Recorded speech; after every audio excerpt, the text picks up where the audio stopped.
আজি আকৌ ভাল পোৱাৰ কথা নকোৱা নেকি? চোৱা প্ৰীতি, যি হ'ল হৈ গ'ল। এতিয়া যদি তোমাৰ এইখন চেহেৰাৰ লগত মই থাকোঁ, সমাজে দেখোন মোক হাঁহিব।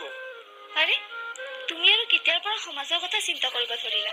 সমাজৰ কথা নাভাবিলেও মই মোৰ নিজৰ ইমেজটো বেয়া কৰিব নোৱাৰোঁ। আৰু তোমাক মই তেতিয়া ভাল পাইছিলোঁ যেতিয়া তোমাৰ চেহেৰাখন ঠিক আছিল। আৰু আজি যদি তোমাৰ চেহেৰাখনে ঠিক নহয়, ভাল পাই কি লাভ?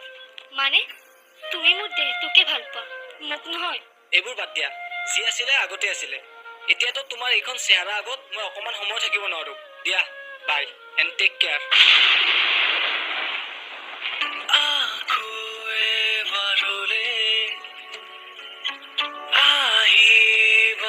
তুমি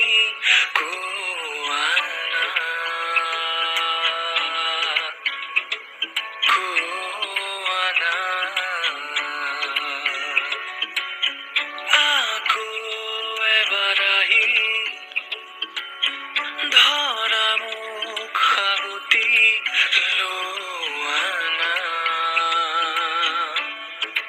সাবতি।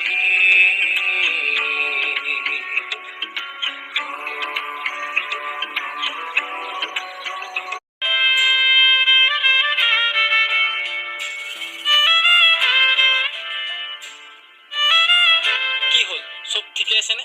তাই এতিয়া ঠিকেই আছে। এতিয়া চিন্তা কৰিব লগা একো কাৰণ নাই। এতিয়া তোমালোক যাব পাৰিবা। থেংক ইউ ছ' মাছ। প্ৰীতি শুনাচোন, কোৱা, কি ক'ব আছে? সিদিনা মই তোমাক বহুত নক'বলগীয়া কথাবোৰ কৈ পেলালোঁ।